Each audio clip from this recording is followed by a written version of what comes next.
శ్రీ గురుచరిత్ర అధ్యాయం 21. శ్రీ గణేశాయ నమః. శ్రీ సరస్వత్యై నమః. శ్రీ గురుభ్యో నమః. సిద్ధమునీంద్రుడు ఇంకా ఇలా చెప్పసాగారు. పుత్ర శోకంతో ఖిన్నురాలై నదీ తీరానికి వెళ్తున్న శాంతాదేవిని సమీపించి ఆ బ్రహ్మచారి ఇలా అన్నాడు. అమ్మా, నీవు మూర్ఖంగా దుఃఖించవద్దు. ఈ జనన మరణ చక్రంలో శరీరాలు నీటి బుడగలలాగా పుట్టి నశిస్తుండడం సహజమే. కర్మానుసారం పంచభూతాల కలయిక వలన శరీరం ఏర్పడి కర్మ తీరిపోగానే పంచభూతాలు విడిపోవడం వల్ల శరీరం నశిస్తుంది.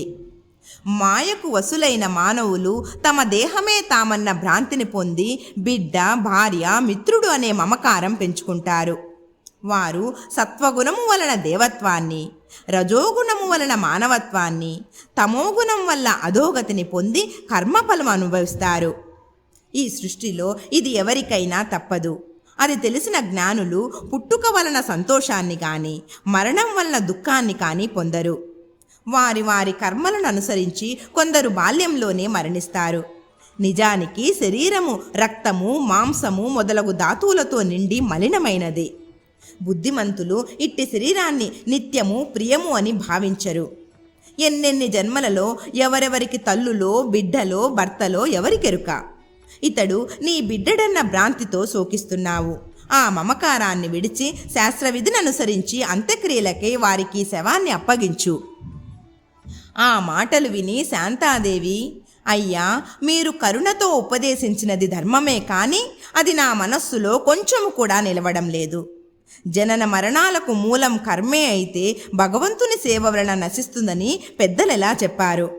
నాకు పూర్వకర్మ దోషమున్నదని తెలిసే నేను స్వామిని సేవించాను. శ్రీగురుడు నాకు అభయమిచ్చి వరమిచ్చాడు. ఇప్పుడు మరి నన్నెందుకిలా ఉపేక్షించాడు? రోగులు వైద్యుడిచ్చే మందుతో జబ్బు తగ్గించుకుంటున్నారు. పేదవారు శ్రీమంతులిచ్చే ధనంతో కష్టం తొలగించుకుంటున్నారు. అలానే శ్రీగురుని సేవించి ఆయనిచ్చిన అభయాన్ని నమ్ముకొనడమే నా మూర్ఖత్వమా? ఈ నా బిడ్డ శతాయుష్మంతుడవుతాడని ఆయన వరమిచ్చాడు. నాకు దాపురించిన పిశాచ భయాన్ని పోగొట్టి సాక్షాత్తు ఆ భగవంతుడే ప్రసాదించిన ఈ ఫలం విఫలమెందుకవ్వాలి? ఆయన యొక్క ఈ కీర్తి నలుదిశలా వ్యాపించడానికైనా ఈ నా దేహాన్ని కూడా ఆయనకే సమర్పిస్తాను అన్నది. అప్పుడు ఆ బ్రహ్మచారి, అమ్మా, అలా అయితే ఇక్కడ దుఃఖించి ఏమి ప్రయోజనం? నీకెక్కడ వరం లభించిందో అక్కడికే ఈ శవాన్ని తీసుకువెళ్ళి అడుగు అని ఉపాయం చెప్పాడు. ఆ తల్లి అందుకు అంగీకరించి శవాన్ని తన కడుపుకు కట్టుకొని పంచగంగా సంగమంలోని శ్రీగురుడు అధివసించిన ఉదుంబర వృక్షం వద్దకు వెళ్ళింది.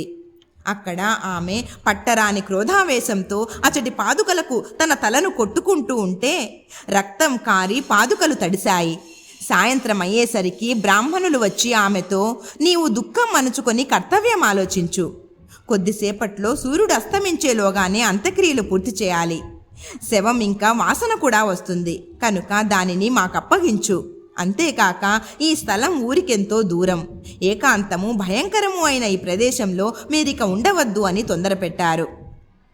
కానీ ఆమె అదేమీ పట్టించుకోకుండా శవాన్ని మరింత గట్టిగా పట్టుకొని పాదుకలకు తన తల కొట్టుకుంటూనే ఉన్నది.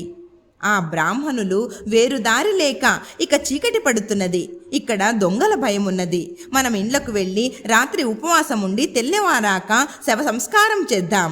ఈ శవం దుర్వాసన కొట్టినప్పుడైనా ఆమె మనకు సంస్కారానికి అప్పగిస్తుంది అనుకొని ఇళ్లకు వెళ్ళిపోయారు. గంగాధరుడు, శాంతాదేవి మాత్రం ఆ శవంతో పాటు శ్రీగురుని సన్నిధిలో ఆ రాత్రి అలానే ఉండిపోయారు. పిల్లవాడు చనిపోకముందు 3 రోజులు, తర్వాత 2 రోజులుగా నిద్రాహారాలు లేకుండా ఏడ్చి ఏడ్చి సోలిపోయిన ఆమెకు నాటి తెల్లవారుజామున కునుకు పట్టింది. అప్పుడు ఆమెకు స్వప్నంలో శ్రీగురుడు దర్శనమిచ్చాడు. ఆయన జడలు, విభూతి, పులితోలు, రుద్రాక్షమాలలు ధరించి ఉన్నారు. ఒక చేతిలో దండము, మరో చేతిలో త్రిశూలము ధరించి ఉన్నారు. ఆయన బయట నుండి వీరున్న ఉదుంబర వృక్షం క్రిందకు వచ్చి ఆమెతో, అమ్మా, నాపై నిష్ఠూలారాడతాం ఎందుకు? నీ బిడ్డకేమైంది? నేనిప్పుడే అతనికి వైద్యం చేస్తాను అని ఆ శవానికి విభూతి పూసి పిల్లవాని ముక్కులోకి గాలి ఊది, అమ్మా, నేను నీకేం అపకారం చేశాను? ఇంకా ఉపకారమే చేశాను. నీ బిడ్డ శరీరం నుండి వెడలిపోయిన ప్రాణవాయువును మళ్ళీ ప్రతిష్ఠించాను. నా మీద కష్టపెట్టుకోవద్దు, ఇక దుఃఖించకు అని చెప్పి అదృశ్యులయ్యారు. శాంతాదేవి త్రుళ్ళిపడి నిద్రలేచింది. కానీ ఇది నా పుత్ర వ్యామోహం వలన వచ్చిన కలే కాని చనిపోయిన వాడింకా బ్రతుకుతాడా? నా ప్రారబ్ధమిలా ఉంటే శ్రీగురుడేమి చేస్తాడు అనుకున్నది. ఇంతలో ప్రక్కనున్న శవం కదలసాగింది. ఆమె త్రాకి చూస్తే వెచ్చగా ఉన్నది.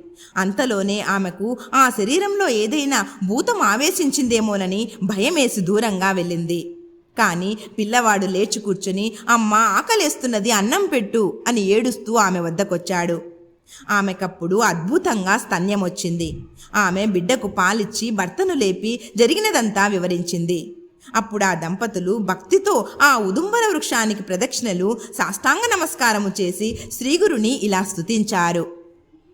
ఓ శ్రీగురుమూర్తి జయము జయము. సాక్షాత్తు త్రిమూర్తి స్వరూపులైన మీరు భక్తులపై వాత్సల్యంతో మానవ రూపం ధరించారు. వారి హితం కోరి నిరంతరము వారిని కనిపెట్టి కాపాడి తరింపచేయడానికై ఈ క్షేత్రంలో వెలిశారు. భక్తుల తాపాలను హరించే మీ మహాత్మాన్ని వర్ణించడం ఎవరితరమూ కాదు. తల్లి వలె మీరు మా తప్పులు క్షమించి కృపజూప మిమ్ములను శరణు వేడుతున్నాను. తర్వాత వారు పిల్లవానితో సహా వెళ్ళి సంగమ స్నానం చేసి ఆ నీటితో గురుపాదుకలు కడిగి శుభ్రం చేసి ఉదుంబర వృక్షాన్ని పాదుకలను అభిషేకించి పూజించారు. ఇంతలో సూర్యోదయమయ్యింది. శవదహనం కోసమని గ్రామం నుండి వచ్చిన బ్రాహ్మణులు ఆ బాలుడు బ్రతికి ఉండటం చూచి ఆశ్చర్యపడి శ్రీగురు మహిమను కొనియాడారు. ఆ దంపతులు ఆనందంతో బ్రాహ్మణులకు భోజనం పెట్టారు. తర్వాత ఆ పిల్లవాడు విద్యావినయ సంపన్నుడు, దీర్ఘాయువు, భాగ్యవంతుడు అయ్యాడు. కనుక నామధారక ఈ క్షేత్ర మహిమను వర్ణించడం ఎవరితరమూ కాదు. అచ్చటి మేడి చెట్టు మూలంలో శ్రీగురుడు నిశ్చయంగా నిత్య నివాసం చేస్తున్నాడు. అక్కడ ఆయనను భక్తితో సేవించిన వారికి కోరినవన్నీ నెరవేరుతాయి. సందేహం లేదు. అందుకే అచ్చటి మేడి చెట్టు సాక్షాత్తు కల్పవృక్షమే. శ్రీ దత్తాయ గురవే నమః. శ్రీ శ్రీపాద శ్రీవల్లభాయ నమః. శ్రీ నృసింహ సరస్వతే నమః.